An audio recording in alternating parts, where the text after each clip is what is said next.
Hello everyone, welcome back to my channel. तो इस video में वीडियो बहुत शॉर्ट रहने वाला है। इस वीडियो में बस मैं आपको ये बताने वाली हूँ कि आपका पेपर 1 का स्ट्रैटेजी क्या रहने वाला है 2 मंथ में, क्योंकि मैंने भी सिर्फ 2 मंथ पढ़ाई करके मैंने यूजीसी नेट क्लियर किया है, वो भी 3 बार कर। तो ये बात की बात है कि मैंने 3 क्यों दिया है। तो यूजीसी नेट और जेआरएफ मेरा क्लियर है। तो अब अगर ऐसा ये है तो मैं अपनी स्ट्रेटजी आपको शेयर कर सकती हूँ कि 2 मंथ में भी आप अगर चाहो तो कैसे क्लियर करना है और क्या क्या कर सकते हैं आप। मैं ये नहीं बोलूँगी कि आप सिर्फ 2 मंथ ही पढ़ो, आप पहले से पढ़ रहे हो तो बहुत अच्छी बात है, क्योंकि ट्रेंड चेंज हो रहा है और काफ़ी डिफिकल्ट क्वेश्चन सब पूछे जा रहे हैं। बट मैं ये बोल सकती हूँ कि अगर आपने बिल्कुल भी प्रिपरेशन नहीं करी और आपको लगता है कि आपको 2 मंथ में आपको करना है, तो मैं बस एक हेल्प कर सकती हूँ कि आप 2 मंथ में भी आप अप्रोच कर सकते हो। अगर सही तरीके से आप अप्रोच करो तो आप क्लियर कर सकते हो। तो मेरा बस ये है, आप प्लीज़ इस वीडियो के बाद ये मत सोचना कि आप सिर्फ 2 मंथ में ही कर लोगे। बट ये लास्ट मोमेंट पे अगर जिसने कुछ भी नहीं किया है तो मैं उसके लिए बस एक होप है कि हाँ 2 मंथ में आप कर सकते हो बस सही तरीके। तो उसके लिए आपको सिर्फ अगर 2 मंथ है तो मैं आपको सजेस्ट करूँगी कि एक बुक आती है सॉल्व, ये इस टाइप की पेपर 1 के लिए बहुत ज़्यादा ही इम्पॉर्टेंट है। इस टाइप के प्रीवियस ईयर आपको दिख रही होगी, ठीक है। सॉल्व उल्टा ही है, ठीक है। तो ये ऐसे सॉल्व वाले पेपर हो गया, तो ये आपको मिल जाएगी। ये देखो 2022 की तक की मैंने ली थी, क्योंकि जब मैंने पेपर दिया था तो मैंने 2023 का दिया था, तो इसलिए। और अगर आप को भी अगर लेना है 22 तक मिल रहा है तो कोई प्रॉब्लम नहीं है, क्योंकि उसके बाद आप चाहो तो ऑनलाइन भी आप डाउनलोड करके पेपर सॉल्व कर सकते हो, वो आपको आराम से ईजिली मिल जाता है। तो आपको जब भी जितने तक का मिल रहा है, 2023 का मिल रहा है या लेटेस्ट वर्जन नहीं मिल रहा है, जो भी मिल रहा है आप परचेज़ कर लो उसे। उसके बाद जो इसमें पेपर 1 काफ़ी आराम से, मतलब आप जितने पेपर हैं इसमें, उसके बाद प्रैक्टिस सेट भी है, तो आप किसी भी पब्लिकेशन का ले सकते हो। मैंने अरिहंत का ही लिया है, जैसे मैंने ये सॉल्व किया तो मुझे पता है कि अच्छा है। तो अगर आप चाहो तो आप किसी और का भी ले सकते हो। तो इसमें पेपर 1 में सबसे पहले तो इसका जो सिलेबस है वो आपको पता होना चाहिए कि पेपर 1 में सिलेबस क्या क्या है। तो पेपर 1 में पहले तो आपको रीजनिंग, एप्टीट्यूड, ये सारी चीज़ें तो आपको पता ही, कंप्रेहेंसिव आता है। और फिर रिसर्च एप्टीट्यूड, रिसर्च मतलब भी इसमें क्वेश्चन पूछे जाते हैं। आजकल तो काफ़ी ज़्यादा पूछे जाते हैं जब तक ट्रेंड चेंज हुआ है। टीचिंग एप्टीट्यूड का भी आता है क्वेश्चन। तो इसमें अगर आप मैथ्स या रीजनिंग बैकग्राउंड से, क्योंकि मैंने पहले भी आपको बताया कि मैं दूसरे एग्जाम्स की प्रिपरेशन कर रही थी, तो मेरे मैथ्स रीजनिंग में मुझे ज़्यादा डिफिकल्ट नहीं लगा, क्योंकि मैं वो ऑलरेडी पढ़ चुकी थी।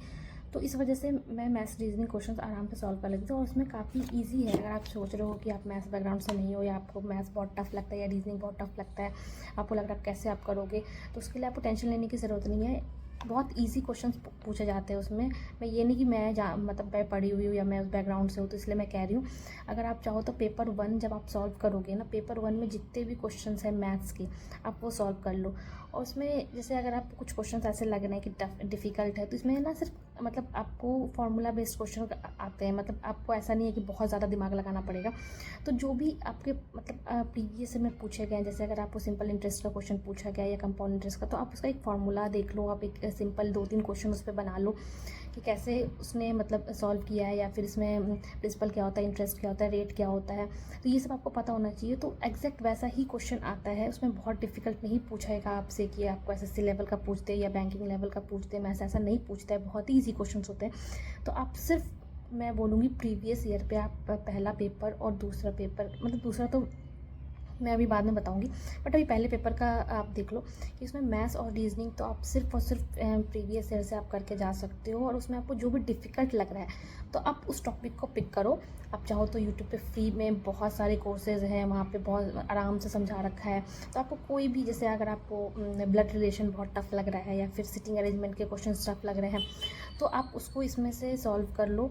या फिर आपको बहुत टफ लग रहा है, नहीं सॉल्व हो रहा है, तो आप यूट्यूब पे डायरेक्ट मतलब आप पिक कर लो, मतलब डायरेक्ट आप डालो कि हाँ ब्लड रिलेशन रीजनिंग क्वेश्चंस, या फिर रीजनिंग उस पर आपको कितने सारे वीडियोस मिल जाएंगे ब्लड रिलेशन पे। तो आप उसमें से कोई भी वीडियो आप एक देख लो जिसमें उन्होंने अच्छे से समझाया है, आप उससे समझ के उसके बाद आप उस पर 10-15 क्वेश्चंस कर लो।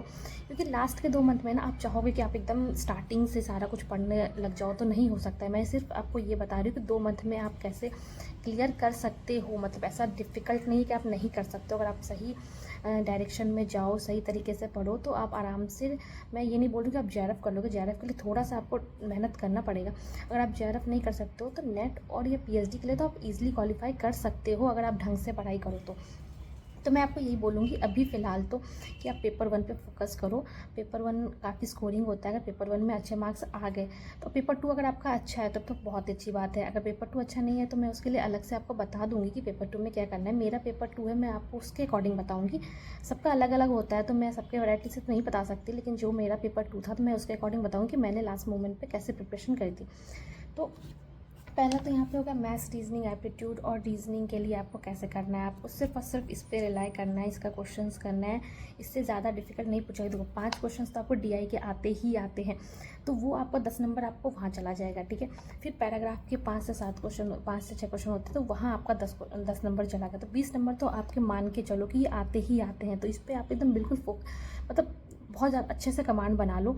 डीआई के क्वेश्चंस में जितने हैं आप सॉल्व कर लो। और हमेशा ऐसा नहीं होता है कि डीआई, लास्ट मैंने 2 बार से पेपर में ये चीज़ नोटिस किया है कि डीआई के क्वेश्चंस भी चेंज हो रहे हैं। मैं डीआई के क्वेश्चंस होते हैं वो, बट उसमें भी ना वो मैथ्स के जैसे कि सिंपल इंटरेस्ट के क्वेश्चंस उसमें आप घुमा के पूछ देते हैं, तो वैसे आप, लेकिन फिर भी मैं बोलूँगी कि आप डीआई में जो प्रीवियस के क्वेश्चंस है आप उसको पढ़ो, आप उस पर प्रैक्टिस करके जाओ कि आपको कैसे सॉल्व करना है, क्योंकि वहाँ पर। और मैं ये भी बोलूँगी कि आप अगर पेपर सॉल्व कर रहे हो ना तो प्लीज़ कोशिश करो कि लैपटॉप पे सॉल्व करो, या फिर आप ऑनलाइन सॉल्व करने की कोशिश करो, क्योंकि वहाँ पे आपको ऑनलाइन मोड में आपको पेपर देना होता है।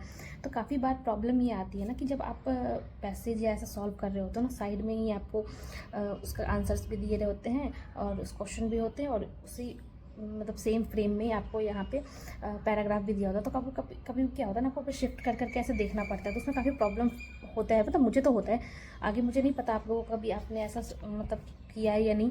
तो मुझे बार बार साइड करना पड़ता है, फिर क्वेश्चन देखती हूँ, फिर साइड करती हूँ, फिर क्वेश्चन देखती हूँ। तो इस वजह से आप अगर 2-3 क्वेश्चन ऐसे करके जाओगे या पहले से प्रैक्टिस करके जाओगे तो शायद आपको वहाँ पे कम प्रॉब्लम हो। तो डीआई के क्वेश्चन तो आप ऐसे ही सॉल्व करना, डीआई के क्वेश्चन से जितने भी हैं सारे के सारे प्रैक्टिस कर लेना, ठीक है। उसके बाद आता है information and communication technology. ICT के लिए मैं रेफ़र करूँगी कि हाँ ठीक है, मुझे भी इतना कुछ नहीं आता था, इसमें थोड़ा बहुत पढ़ रखी थी मैं, ज़्यादा नहीं था। तो मैं नॉर्मली आराम से यूट्यूब पे गई। आईसीटी का मैंने उसमें बहुत सारे जेआरएफ अड्डा है, जेआरएफ 247 या ऐसे कुछ है, तो मैं किसी को प्रमोट नहीं कर रही हूँ। बट आपको जिसका भी सही लग रहा है कि हाँ ये टीचर काफ़ी अच्छे से पढ़ा रखा है या आपको समझ में आ रहा है, तो आप वहाँ से पिक करो, उसके नोट्स बना लो आराम से। मुश्किल से मुझे लगता है अब जो अभी लास्ट 2 मंथ में वो मैराथन सेशन भी स्टार्ट कर देते हैं, तो आप मैराथन सेशन ले लो, आप उसका नोट्स बना लो आराम से। 2-3 घंटे का होता है, फटाफट आप करके आप उसको जितनी बार रिवाइज़ कर सकते हो। और उस पर आप क्वेश्चन ज़्यादा से ज़्यादा बनाने की कोशिश करो, क्योंकि आप बहुत ज़्यादा रट के जाने से कोई फ़ायदा नहीं होगा। वो जितने क्वेश्चन आएंगे आपको फिर उसमें लगेगा कि अच्छा ये क्वेश्चन मेरे से नहीं बन रहा है, इस क्वेश्चन में या इस पर्टिकुलर टॉपिक पे मुझे प्रॉब्लम हो रही है, तो आप वो टॉपिक फिर जाओ, आप यूट्यूब पे सर्च कर लो, उसका लेक्चर देख लो या उस पर आप 10-15 क्वेश्चन कर दो। तो मैंने आईसीटी ऐसे ही की थी। उसके बाद जब पीपल डेवलपमेंट एंड एनवायरनमेंट, ये एक बहुत अच्छा टॉपिक है और आजकल इससे क्वेश्चन भी काफ़ी ज़्यादा आ रहे हैं। तो अब मैं बोलूँगी करंट अफेयर तो आप पूरा भी नहीं कर सकते हो। देखोगे पीपल डेवलपमेंट एंड एनवायरनमेंट का ये टॉपिक है, तो आप इस टॉपिक पे कर सकते हो। इस टॉपिक में आपको बहुत, आप सोचोगे इन्वायरमेंट, अब पूरा इन्वायरमेंट पढ़ना है, इन्वायरमेंट की बुक लेनी नहीं, ऐसा कुछ भी नहीं करना है। आप चाहो तो यूट्यूब से आप सर्च करके आप पढ़ सकते हो, बट मैं बोलूँगी उसमें भी आप बहुत डिटेल में मत जाओ। किसी भी इन्वायरमेंट की बुक होगी आपके पास, मेरे पास एक बुक है, अगर आप बोलोगे तो मैं उसका नाम बता दूँगी, बट वो मेरे पास पहले से थी, क्योंकि मैंने बोला है आपको कि मैं पहले से प्रिपरेशन कर रही थी दूसरी एग्ज़ाम्स की, तो इस वजह से मैंने वो एनवायरनमेंट की बुक ली थी। तो आपको लेने की ज़रूरत नहीं है। इसमें आपको सबसे ज़्यादा ज़रूरी ये है कि आपको पॉलिसीज़ पढ़नी है। तो मेरा क्या था कि मेरा सेकंड पेपर भी ऐसा था कि इसमें काफ़ी सारे जो टॉपिक्स थे ना वो पेपर 1 से सिमिलर थे, तो मुझे वो सब पढ़ने की ज़रूरत नहीं पड़ी। तो ये मेरे पास एक प्लस पॉइंट था। बट आपके पास अगर ऐसा नहीं है तो एनवायरनमेंट में आपको सिर्फ और सिर्फ पॉलिसीज़ देख लेना, एक्ट देख लेना है कि अभी जैसे आपको मतलब फॉरेस्ट एक्ट पूछ देता है, या फिर आपको वाइल्ड लाइफ सेंचुरीज़ आपसे पूछ सकते हैं, वो भी बहुत कम पूछता है। अगर कोई अगर न्यूज़ में है, जैसे अभी जो अभी न्यूज़ में चल रहा है, तो आप अगर वो सारी उसके आगे आसपास की एरिया देख लोगे तो वो सारी चीज़ें पूछ सकते हैं। फिर आपको उसमें काफ़ी सारे एक्ट हैं, तो वो सारी चीज़ें ना आपको मतलब ध्यान रखनी, क्योंकि एक्ट्स में काफ़ी ज़्यादा आता है। चाहे आपसे डायरेक्ट क्वेश्चन पूछ दे वो एक्ट से कि कब हुआ था या नहीं, लेकिन आज वही मैंने 2-3 एग्ज़ाम से मैंने ये दिया, लास्ट 2-3 एग्ज़ाम से वो मैच द फॉलोइंग करके पूछते हैं, मतलब मैच करना होता है कि सारे एक्ट्स एक साइड है, बायोडाइवर्सिटी कब हुआ था, एक्ट ये कब आया था, ये कब आया था, और वो आपको मैच करने के लिए दे देते हैं। तो वो आपको वहाँ पे मैच करने के लिए होगा। तो ये आपको मैंने बोला कि पॉलिसीज़ आपको देखना है, फर्स्ट तो पॉलिसी देखना है, सेकंड आपको एक्ट अच्छे से पढ़ लेना है, और अभी करंट में जो भी न्यूज़ में wild life sanctuary, national park कुछ भी चल रहा है तो वो आपको ध्यान में रखना है कि कब हुआ था। कोई अगर जैसे बहुत इम्पॉर्टेंट और वैसा कोई ट्रेजेडी हुई हो, जैसे भोपाल गैस ट्रेजेडी हुआ था, तो उसका डेट वगैरह, या फिर उसमें कौन सा गैस लीक हुआ था, तो ये सारी चीज़ें आपको देखनी है। तो वो जब आप प्रीवियस ईयर करोगे ना, आपको समझ आ जाएगा। और इन्वायरमेंट में बहुत डिटेल में नहीं पूछा जाता है, तो आप बहुत डिटेल में जाने की कोशिश मत करो कि आप पूरा स्टार्टिंग से सारी वीडियोज़ देख रहे हो, या फिर आप कहीं से कोर्स लेके सारा ही पढ़ रहे हो। मैंने पहले भी आपको स्टार्टिंग में वीडियो में बताया था कि सिर्फ मैं 2 मंथ में कैसे कर सकते हो, अब मैं बस आपको वही बता रही हूँ। उसके बाद आपके पास आता है कम्युनिकेशन। कम्युनिकेशन के लिए अगेन मैंने यूट्यूब पे रिलाई किया था, उस पर मैं JRF, मैं फिर से नाम ले, ठीक है, JRF अड्डे का मैंने लिया था कम्युनिकेशन का। उस पर भी जैसे आपके पास वर्बल, नॉन वर्बल, ये सारी चीज़ें, तो आप वर्बल, नॉन वर्बल, जिसमें आपने देखना कि ज़्यादा क्वेश्चंस किससे पूछे जा रहे हैं, तो वो टॉपिक आप अच्छे से करके जाओ। अगर आपके पास बहुत टाइम नहीं है कि आप सारे टॉपिक कैसे करोगे, तो जिससे ज़्यादा क्वेश्चंस पूछे जा रहे हैं आप पैटर्न देखना प्रीवियस ईयर के। अगर आप चाहोगे तो मैं नेक्स्ट वीडियो में ये भी बता दूँगी किस किस से ज़्यादा क्वेश्चन आते हैं। अगर आपको ये वीडियो अच्छा लगेगा तो आप मुझे बताना, मैं नेक्स्ट वीडियो में ये सारी चीज़ें आपको खुद मैं बता दूँगी, आपको टेंशन लेने की ज़रूरत ही नहीं है। तो आप ऐसे कर सकते हो। कम्युनिकेशन में आपको बस उतना ही करना है जितना आपको लग रहा है कि मतलब जितना प्रीवियस ईयर में पूछा गया है, बहुत ज़्यादा पूछा जा रहा है, तो सिर्फ आपको वो टॉपिक पढ़ना है उसमें, ठीक। फिर उसके बाद आता है आपके पास ये सारी चीज़ें होगी, मैथ्स, रीजनिंग हो गया। अब higher education system, higher education का 2 से 3 वीडियो मिल जाएगा आपको आराम से। बहुत सारे लोगों ने बहुत सी चीज़ें पढ़ाई हैं, बट हायर एजुकेशन में सबसे ज़्यादा पूछा जाता है अभी क्या है, यूनिवर्सिटी। पहले यूनिवर्सिटी एक्ट पूछा जाएगा एजुकेशन से रिलेटेड। तो आपने नहीं किया है या फिर आपने कभी भी एजुकेशन के बारे में कुछ भी नहीं पढ़ा है, तो उसका एक यूट्यूब पे वीडियो मिल जाएगा, वरना मैं आपको 2-3 पेजेस सेलेक्टेड आपको मैं प्रोवाइड कर सकती हूँ, जिसमें कि सारे एक्ट्स, क्योंकि स्टार्टिंग से जैसे ब्रिटिश टाइम से लेके जितने भी एजुकेशन पे पॉलिसीज़ बनी या एक्ट आए थे, तो वो सारी चीज़ें कभी कभी ना क्रोनोलॉजी में पूछी जाती है। क्रोनोलॉजी बहुत इंपॉर्टेंट है, आजकल बहुत ज़्यादा पूछा जा रहा है क्रोनोलॉजी में। आपको डेट के साथ टाइम, मतलब मैं डेट तो नहीं बोलूँगी, डेट तो नहीं स्पेसिफिक पूछा जाता है, बट हाँ ईयर ज़रूर पूछा जाता है। तो ईयर के अकॉर्डिंग आपको याद रखना पड़ेगा कि पहले कौन आया था, बाद में कौन आया था। अगर आपको ईयर नहीं भी याद है तो आपको एटलीस्ट क्रोनोलॉजी में ये तो याद रखना पड़ेगा कि कौन सा एक्ट पहले आया था, कौन सा बाद में आया था। ये बहुत ज़्यादा पूछता है, इन्वायरमेंट में भी पूछता है, तो ये बहुत मतलब इन्वायरमेंट में भी आपको ऐसे ही याद रखना है कि कौन सा पहले आया था, कौन सा बाद में आया था। जैसे ओजोन लेयर के लिए कौन सा एक्ट आया था, या फिर कार्बन डाइऑक्साइड के लिए। तो ये सारी चीज़ें, ये सारे एक्ट, ये मतलब स्पेसिफिक आपको एक नोट्स बना लेना है। नोट्स मैं तो प्रोवाइड कर सकती हूँ, बट मैं चाहूँगी आप खुद से बनाओ तो आपको याद भी हो जाएगा। तो जैसे आपने एक बना लिया कि हाँ ओजोन लेयर के लिए ये एक्ट आया था और कब आया था, और मतलब इसके अंदर किस किस चीज़ की बात हुई थी, वैसे करके आप छोटे छोटे नोट्स बना लोगे ना, तो आराम से 2-3 पेज में हो जाएगा। फिर आपको रिवाइज़ कर सकते हो, क्योंकि बहुत टाइम है, आप आराम से 1 मंथ में सारा कुछ कर सकते हो। उसके बाद 1 मंथ आप सिर्फ रिवीजन पे और प्रैक्टिस पे आप दे सकते हो। तो एजुकेशन में मैं बोलूँगी सबसे ज़्यादा इंपॉर्टेंट अभी तक तो मुझे ये लगा है कि एजुकेशन में ना एक्ट्स पूछे जाते हैं कि कौन कौन से एजुकेशन को लेकर एक्ट आए हैं, यूनिवर्सिटी को लेकर कौन से एक्ट आए थे, स्कूल्स को लेकर कौन से एक्ट आए थे, ये सारी चीज़ें पूछी जाती है। तो एजुकेशन में ये बहुत इंपॉर्टेंट है। एजुकेशन में भी ना 2 टाइप्स के क्वेश्चंस आते हैं। एक तो थोड़ा एंशियंट टाइम पे कैसा कैसा एजुकेशन था, उस टाइम पे इंडिया में कैसा क्या चल रहा था, तो इस पे ना आपको यूट्यूब पे आराम से वीडियो मिल जाएगा, आप उससे पढ़ लेना। चाहो तो मैं आपको लिंक भी बता दूँगी। मैं फिर से बोल रही हूँ, मैं किसी को मतलब ये सपोर्ट या प्रमोट नहीं करी, बट मुझे जो अच्छा लगा था मैंने बस आपको वो बताया कि मुझे अगेन मैंने बोला आपको कि मैं किसी को सपोर्ट नहीं कर रही हूँ, बट हाँ उससे काफ़ी हेल्प मिली थी। मैंने पूरा मैं पेपर 1 जो है ना, मैं बिल्कुल ही यूट्यूब पे रिलाई की थी, मैंने कहीं से कोई कोर्स नहीं लिया था। बट फिर भी अगर आपको लगता है कि आपको बिल्कुल भी नॉलेज नहीं, आपको स्क्रैच से जाने की ज़रूरत है, तो आप ले सकते हो, आप कोई कोर्स ले सकते हो, एक आपको गाइडेंस मिल जाएगा। बट मैं बोलूँगी आप बिना कोर्स के भी आप कर सकते हो। देखो इसमें क्या है ना कि आपको फर्स्ट पेपर में आपको ऐसे आपको मिल जाएगा सेक्शन वाइज कि कितने कितने क्वेश्चन पूछे जाते हैं, अगर आपको ऐसे दिख रहा होगा तो ठीक है। तो इसमें जो आपको पहले तो पैसेज के क्वेश्चन जो भी आते हैं, कम्प्रिहेंसिव जो आता है, कम्प्रिहेंसिव आपको बहुत इजी आता है, वो आप आराम से कर सकते हो, उसमें कोई प्रॉब्लम नहीं आएगी। आपको 5 क्वेश्चन आते हैं, आराम से आप कर सकते हो।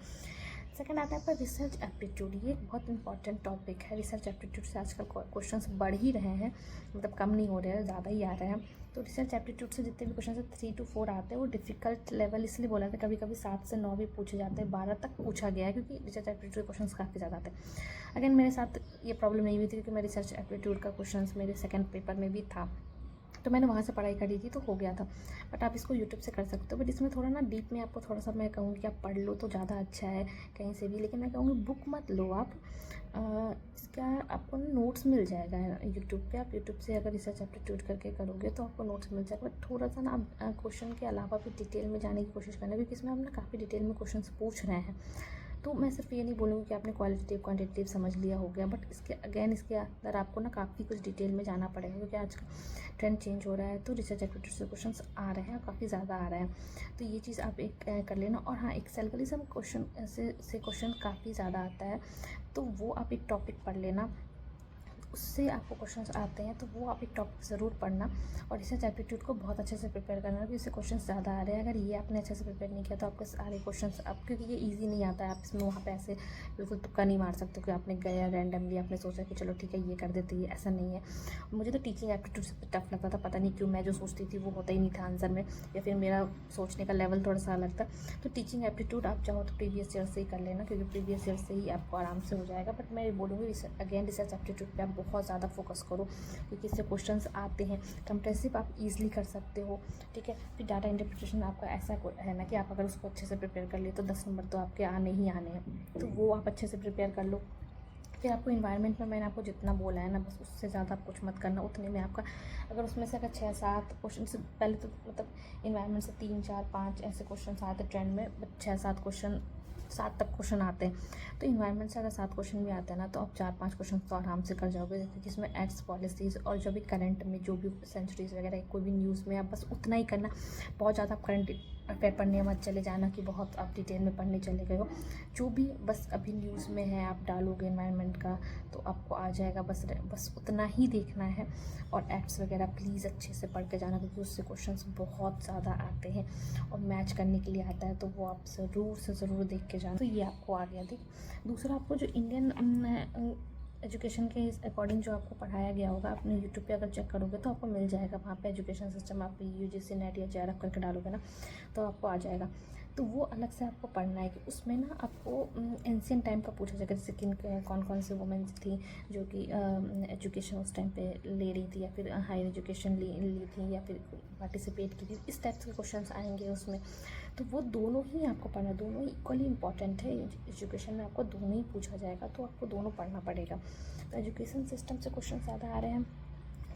अगेन मैंने आपको बोला कि कंप्रेहेंसिव और ICT ये दोनों ऐसे हैं कि आप स्कोरिंग सब्जेक्ट है, आप मतलब 20 नंबर तो आपका आराम से यहाँ से आ जाएगा।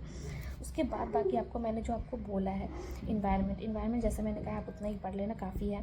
फिर उसके बाद आपको मैं बोलूँगी कम्युनिकेशन का मैं भी आपको नहीं बोलूँगी, ठीक है। अगर आपको करना है तो आप यूट्यूब से कर लो, मॉडरेट ईजी क्वेश्चंस आते हैं तो आप वो कर लोगे। लेकिन आपको इन्वायरमेंट का क्वेश्चन, हायर एजुकेशन का क्वेश्चन और रिसर्च एप्टीट्यूड, ये 3 टॉपिक बहुत इंपॉर्टेंट है, तो इसको ज़रूर ध्यान में रखना है।